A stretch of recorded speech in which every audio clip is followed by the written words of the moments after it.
안녕하세요. 영원한 자주국방 정확한 국방 소식 전해드리는 한국 국방 뉴스입니다. 구독, 좋아요, 알림 설정 후원 감사합니다.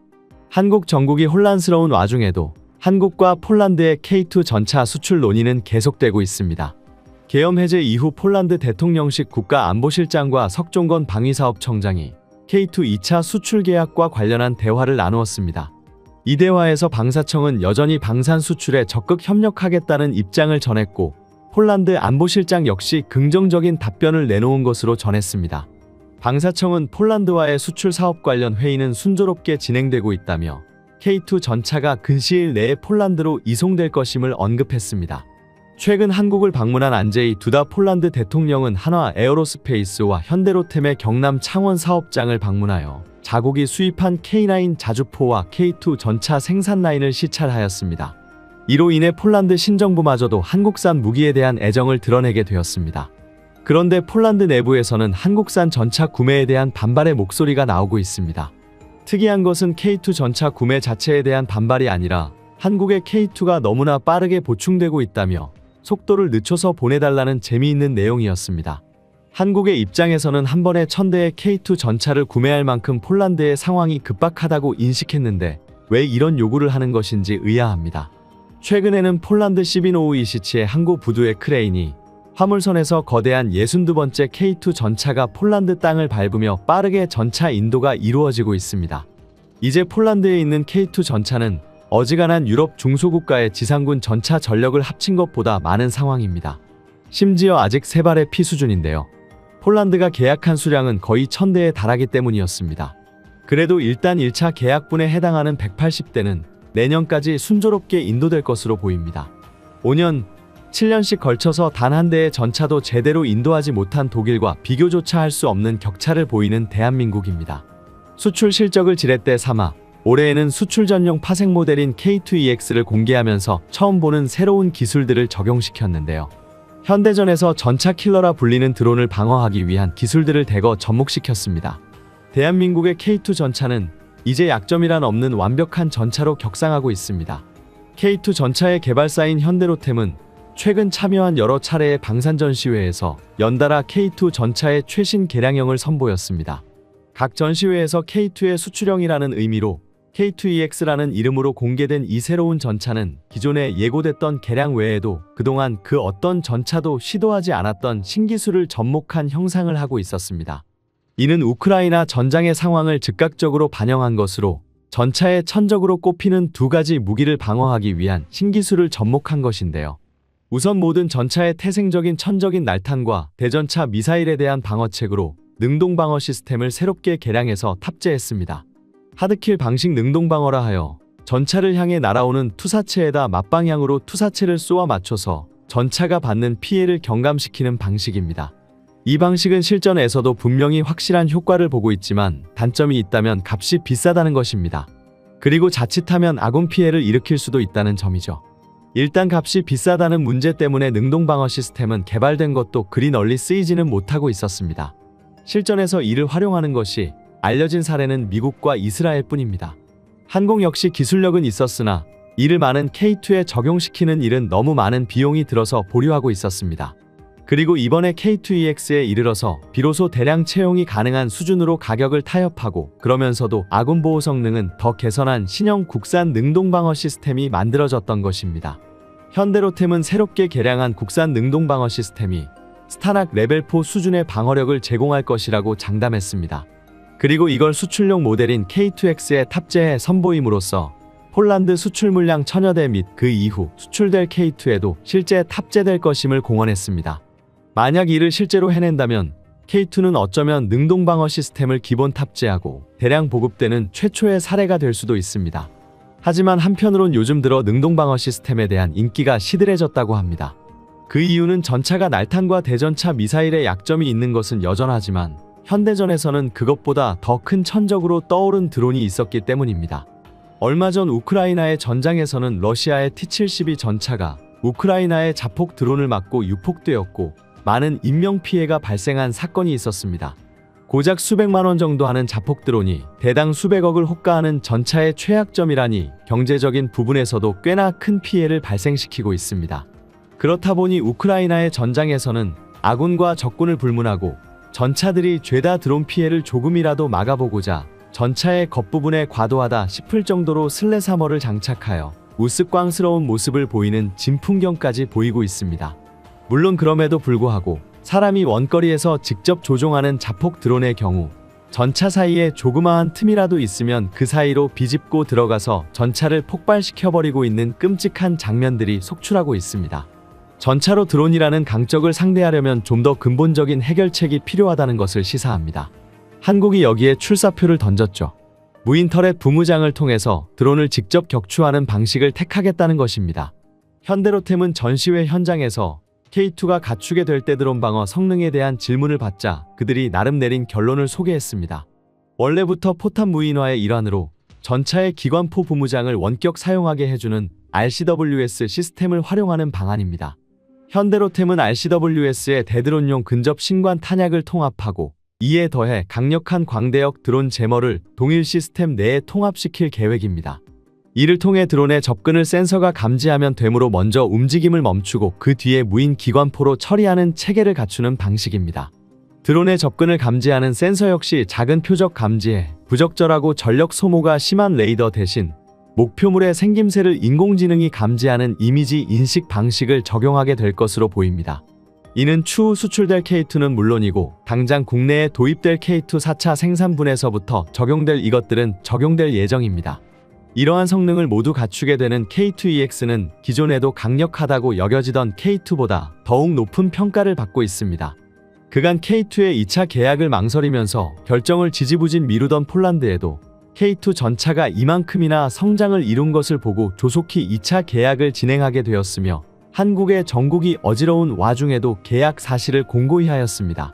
그런데 한국산 무기에 신뢰를 보내는 폴란드 방산업계 내부에서 지금과 같은 생산 및 개발 속도가 너무 빠르다며 의례적으로 속도 조절을 요청한 것입니다. 결국 이 부분은 2차 계약의 세부 사항에서도 어느 정도 적용될 것으로 보이는데요. 원래라면 한국은 K2의 1차 계약분 180대까지만 직접 생산한 물량을 넘겨주도록 되어 있었습니다. 그 기간 동안 폴란드는 내부적으로 기술 이전을 받아 현지 생산을 할 수 있는 인프라를 갖추기로 했습니다. 최종적으로는 2차 계약부터는 폴란드가 직접 한국의 조언만 듣고 K2 현지 생산을 진행해야 했습니다. 하지만 폴란드는 2차 계약이 다가오자 현지 생산이 가능할지 가늠하기 어렵다고 입장을 밝혔습니다. 그 이유는 한국 수준으로 공업 기반이 갖추어져 있지 않기 때문에 이대로 생산 정권을 넘겨주면 한국이 만드는 만큼의 품질과 납기를 보장할 자신이 없다는 것입니다. 또한 계약을 계속해서 중첩한 끝에 최종적으로 1000대의 K2를 도입하는 방식을 택한 탓에 생산업체 입장에서는 자체 생산으로 효율성을 확보할 만한 총도입 수량을 보장할 수 없다는 것입니다. 그래서 이들의 입장은 우선 적어도 폴란드가 K2 800대 이상은 확실하게 구매한다는 확신이 필요하고 만약 그렇다고 하더라도 당장 2차 계약까지는 한국의 생산력에 도움을 받아야 한다는 것이었습니다. 업계에선 최대 400대 정도까지는 한국이 생산을 도와줄 수 있어야 폴란드가 전체적인 납기에 밀리지 않을 만큼의 역량을 얻을 수 있다고 보고 있습니다. 이는 한국에게도 이득이 되는 이야기입니다. 폴란드가 처음 약속한 수량에 맞춰 도입하는 것이 당연히 한국 방산 경제에 도움이 될 뿐더러 한국 생산분이 많아진다면 로열티와 함께 계약금 자체가 높아지기 때문입니다.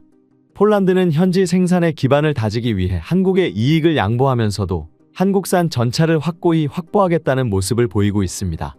그런데 폴란드뿐만 아니라 유럽 몇몇 국가가 한국산 전차에 더욱 적극적인 모습을 보이고 있습니다.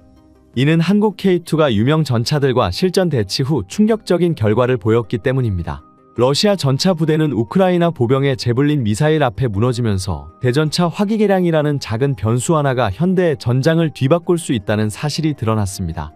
냉전 기간 동안 제대로 된 전투가 없었던 때에는 전차 시대가 끝났다는 말까지 나왔으나 사실상 핵무기를 쓰는 것이 쉽지 않은 만큼 전차와 재래식 무기의 중요성은 높아지고 있습니다.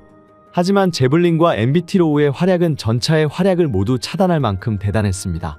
결국 기계화 부대를 주력 삼으며 다량의 전차를 보유한 대한민국 국방부 역시 이러한 과제를 해결해야 한다는 중압감을 가지게 되었습니다. 하지만 대한민국은 이내 이미 대전차 무기에 대한 방비를 완벽하게 끝내놓았다는 사실을 공개해 전 세계 군사 전문가들을 충격에 빠뜨리고 있습니다. 이 같은 놀라운 소식이 전해지자 한국산 전차 K2 흑표에 관심이 빠르게 높아지고 있습니다. 실제로 얼마 전에는 현존하는 세계 최고의 전차는 무엇인가를 주제로 인터넷에서 토론을 벌인 일이 있었는데요. 여기서 대한민국의 K2 전차가 당당하게 1위로 뽑히며 한국 방산기술이 어디까지 와 있는지 가늠할 수 있는 계기가 되었습니다. 순위권에 랭크된 전차들을 살펴본다면 일본의 90식 전차와 이스라엘의 메르카바, MK4, 영국의 챌린저2 등 각국에서 내로라 하는 전차들이 모두 포함되어 있었습니다. 그런데 이들을 모두 제치고 한국산 K2 전차가 높은 순위를 기록한 것은 그 의미가 아주 큽니다.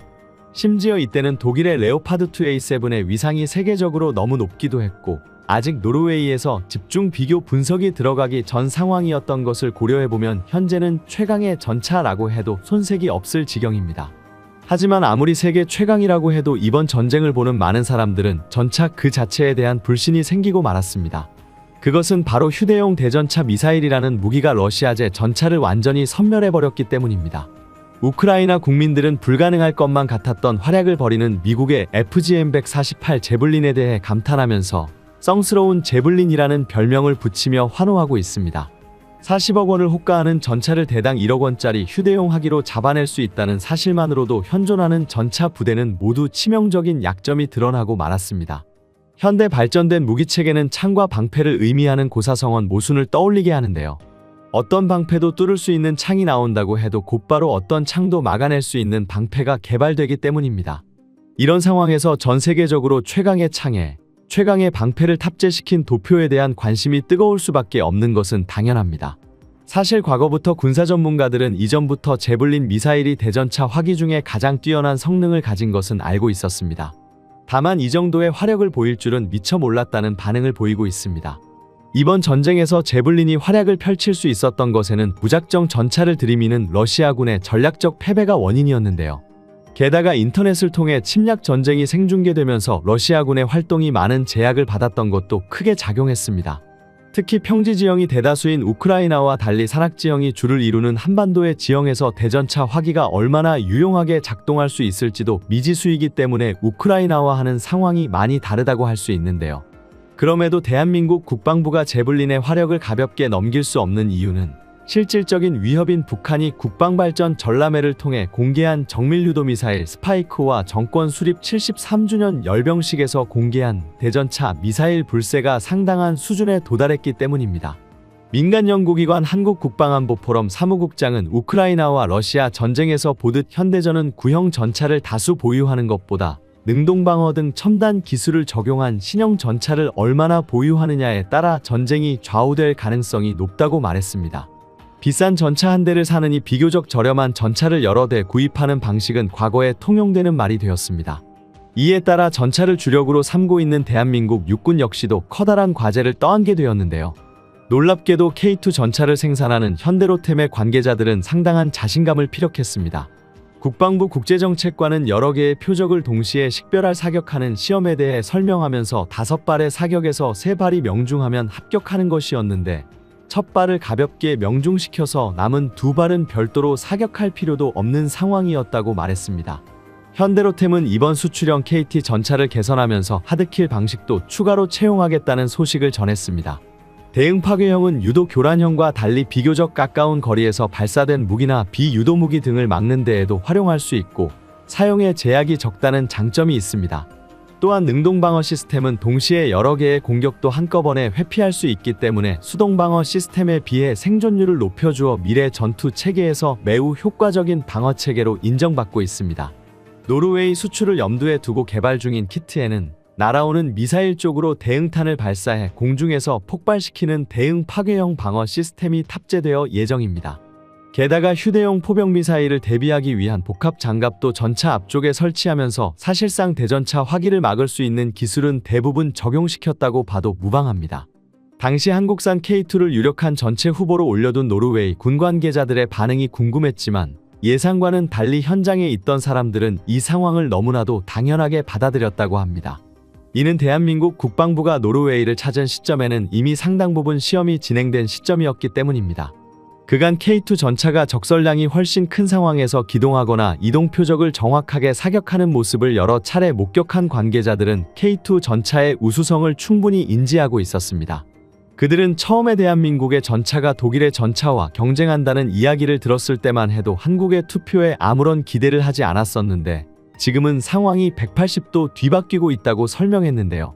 이들이 한국판 K2를 어떻게 생각하고 있는지, 반응은 어떤지, 현지에서 보고 온 국제정책관은 K2 전차의 노르웨이 수주가 사실상 확정된 것 같다고 자신하는 모습을 보였습니다. 특히 K2 전차는 한반도의 서산 지역에서 신속하게 움직일 수 있도록 고안된 만큼 가벼운 무게로 인해 노르웨이의 산악 지형과 강추에도 본연의 힘을 발휘할 수 있다는 점에서 높은 가산점을 받았습니다. 하지만 결국 노르웨이 총리의 선택은 독일 레오파드였습니다. 이는 정치적인 선택이었다고 볼 수 있는데요. 이에 대해 노르웨이 최대 방산회사 콩스버그도 참모총장도 어이없어하며 결정을 6개월 늦춰달라, K2의 우수성을 보고하겠다는 언급을 하였고 현대로템 역시 소송까지 고민하게 됩니다. 결국 계약에서는 패배했지만 노르웨이 테크니쉬 우케블라드 델로킨 기자는 성능과 비용, 최종 납기 등 전반적인 평가가 한국이 우수하다며 노르웨이 국방장관과 방사청장이 K2를 선택했는데 왜 최종 결정이 독일의 레오파드인지 납득할 수 없다는 모습을 보였습니다. 독일의 대한민국 방산에 대한 경계가 유럽 국가에 정치적으로 깊이 들어와 있다는 것을 알 수 있었으나 노르웨이 대부분의 언론에서 K2 전차는 성능 대비 가성비가 아니라 성능마저 우수한 전차무기라고 극찬을 쏟아내며 오히려 독일의 비판을 가하고 있습니다. 실제로 한국산 전차의 경쟁력이 얼마나 우수한지 이번 기회에 톡톡히 드러나 버렸는데요. 이번에 우크라이나를 습격한 러시아의 전차는 혹독한 기후변화를 이기지 못하고 무력하게 얼어붙거나 진흙탕에 빠지는 모습을 전 세계에 보이고 말았습니다. 이로 인해 군사 관계자들은 전차의 환경 적응력이 얼마나 중요한지 새삼 깨달았습니다. 이 와중에 K2 전차가 노르웨이 섬에서 부드럽게 회피기동을 펼치는 영상이 공개되자 해외 네티즌들은 K2 흑표에 대한 감탄을 금치 못하고 있습니다.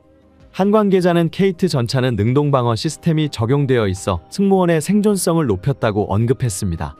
이어서 전차가 미사일을 받기 전에 공격을 미리 발견해 선제적으로 대응하거나 적의 대전차 미사일 등을 교란해 목표를 빗나가게 하는 기술이 적용되어 있다고 설명했다. 능동방어 시스템은 유도 교란형의 소프트길과 대응 파괴형인 하드길로 분류됩니다. 먼저 유도 교란형은 대전차 미사일을 미리 탑재, 연막탄을 이용하거나 전자파를 교란하는 장비인 점으로 센서를 교란한 상태에서 전차를 다른 곳으로 이동시키는 방식입니다. K2 전차에는 소프트킬 방식의 능동방어 시스템이 설치되어 있기 때문에 제블린 같은 대전차 유도 미사일이 날아오면 이를 감지해 미사일이 날아오는 방향으로 즉각 복합 연막탄을 발사할 수 있습니다. 이를 통해 미사일을 유도, 교란하고 전차는 재빨리 회피 이동에 들어가 대전차에게 공격에서 벗어날 수 있습니다. 대한민국 전차의 우수함은 익히 증명되었으며 전차를 개발한 현대로템은 우리나라의 무기에 열렬한 환호를 보내고 있는 중동 방산시장 공략에 제대로 착수했다고 밝히기도 했습니다.